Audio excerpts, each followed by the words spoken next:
Kia ora, hello, I'm Philip Duncan. Thanks for joining us for our Thursday update, recorded on the 24th of July. High pressure still moving out to the east. It's going to be there for a few days. At the moment, it's tracking over the North Island, and that southerly that's been coming into northern Hawke's Bay, up to Gisborne, East Cape. That area, we'll start to see those showers finally clearing away and drier weather moving in. Plenty of energy out at sea, thunderstorms and heavy rain, but that is held up by the high pressure zone, so that is not zipping in towards us. It's going to take until next week, but there is some severe weather risks as we go into next week. Here is the situation this evening. You can see the big high in control of our weather, producing a southerly all the way up to Tonga and Fiji, Samoa, and then you've got the northerly coming down. That's where we're seeing that low pressure and the thunderstorms around at the moment out at sea. Next big low forming around southern parts of Western Australia, and that's heading along the east, and that will come into New Zealand next week. So that's what we're monitoring for our severe weather next week. But let's have a look at the frosty weather going into the weekend. Friday morning, frosts again as far north as Waikato and Bay of Plenty. They are starting to shrink a little bit, but still a frosty morning, certainly around inland parts of the South Island. And then we go through to Saturday, and the frosty weather is getting smaller as those northerly winds start to develop. So by Friday, high pressure still over the top of the country. It's got a centre over the South Island, but it's basically moving out to the east by the time we get to Friday night. Those rain clouds still out at sea, but there is another high in between them, so the squeeze is on, and so the rain clouds are going to fall apart as high pressure surrounds this system out at sea. But we will start to feel that north to northeasterly wind around the far north, Northland, maybe getting into Auckland a bit later on. And at the other end of the country, around Fiordland and Southland, you may also start to feel a bit of a breeze. The H1030 there is actually cutting off some of the isobars, so that wind does pick up a little bit more than what is showing. And you can certainly see the storm here around South Australia.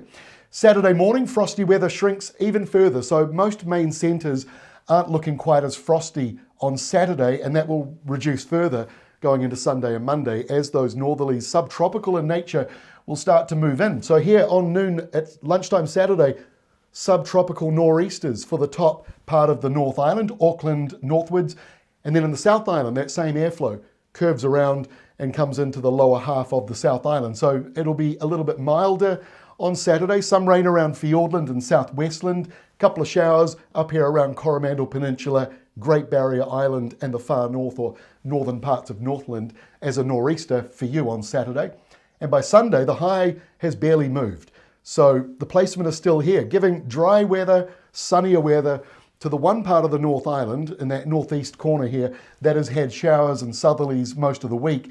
Bit of a change for you now on Sunday. Elsewhere, not a great deal of weather going on. There is that big low exiting Australia on Sunday.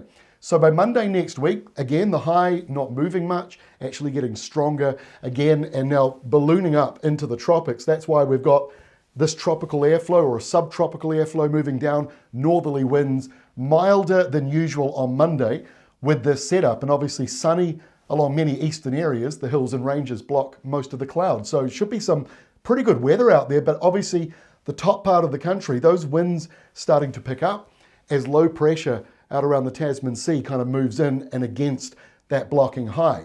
So I said there are some severe weather risks from that storm in Australia. As it moves into the country here, it squeezes up against the high.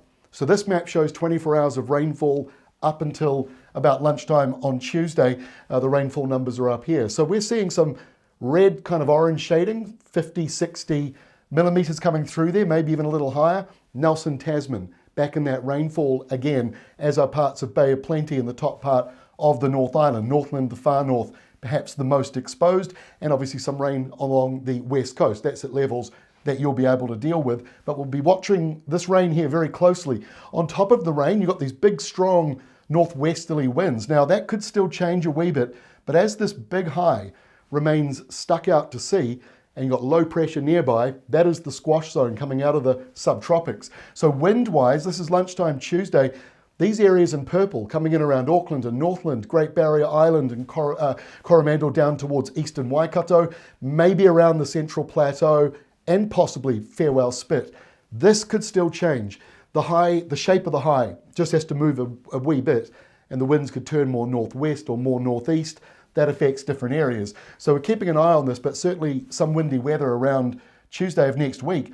And then another 24-hour rainfall map, this one from noon Tuesday to noon Wednesday, showing some bigger rainfall totals here. 100 millimetres around Eastern Bay of Plenty, and still some more rain around the top of the South Island. So we could be seeing over 100 millimetres for the northwest corner of the South Island, and 100, 150 millimetres maybe for some northern parts of New Zealand. It's a narrow band of rain. We've already had one of these a couple of months ago, so we'll be watching this closely as we get into next week. But for today, that's all from me.